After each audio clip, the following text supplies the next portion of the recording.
বিদ্যুৎ মন্ত্রী already recipe দেওয়া শুরু করে দিয়েছে। বলছে ঋণের বোঝায় জর্জরিত হওয়ার চেয়ে অন্ধকারে থাকা ভালো।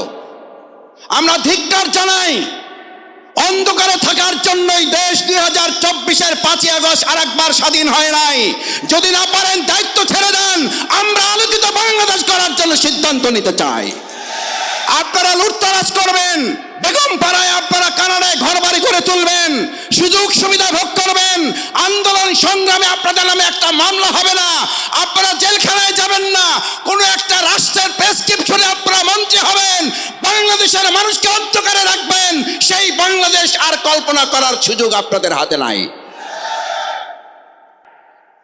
কেউ কেউ সরকারি দলের বলা শুরু করেছেন, দু একজন মন্ত্রীও কথা বলতে শুরু করেছেন, কারণ তারা জানেন পবিত্র মাহে রমাজান, সংযত হওয়ার কথা, সংযম হওয়ার কথা।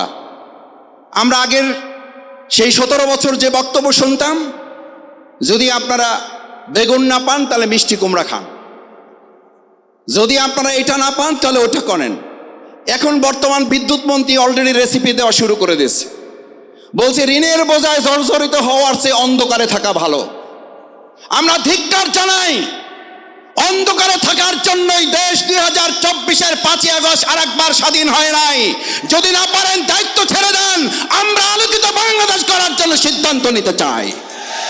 আপনারা লুটতরাজ করবেন, বেগম পাড়ায় আপনারা কানাডায় ঘর বাড়ি করে তুলবেন, সুযোগ সুবিধা ভোগ করবেন, আন্দোলন সংগ্রামে আপনাদের নামে একটা মামলা হবে না, আপনারা জেলখানায় যাবেন না, কোনো একটা রাষ্ট্রের প্রেসক্রিপশনে আপনারা মন্ত্রী হবেন, বাংলাদেশের মানুষকে অন্ধকারে রাখবেন।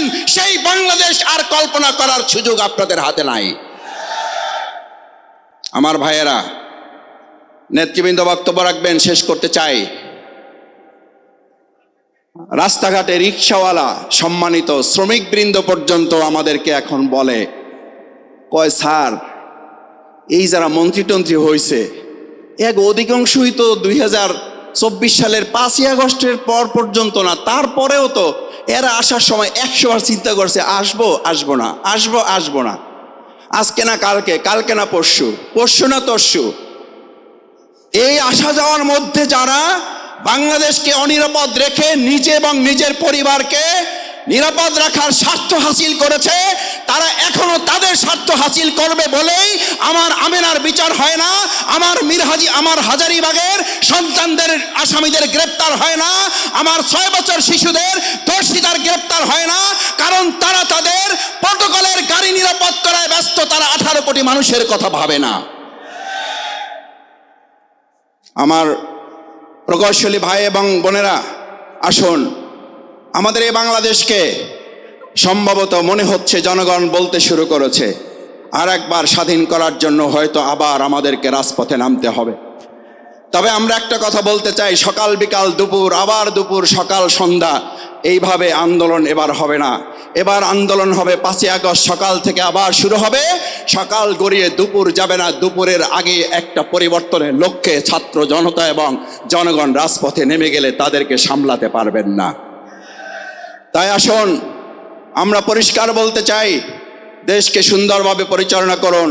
রমজান সংযমের মাস, কথাবার্তায় সংযমী হন, কাজের ক্ষেত্রে সংযমী হন, দেশের নাগরিকদের প্রতি সংযত আচরণ করুন এবং মানুষের মর্যাদা সমুন্নত রেখে যে বৈষম্য মুক্ত একটা বাংলাদেশ আমরা গড়ে তুলতে চেয়েছিলাম, আমাদের সন্তানরা যে জন্য জীবন দিয়েছে, আমাদের ভাইয়েরা যে জন্য জীবন দিয়েছে, আমাদের নেতৃবৃন্দ হাসতে হাসতে ফাঁসির মঞ্চে গিয়েছে, সেই বাংলাদেশের বিপরীত কোনো চিত্র দেখলে আবার এদেশের মানুষ একতাবদ্ধ হয়ে রাজপথে নামবে, তাতে কোনো সন্দেহ নেই।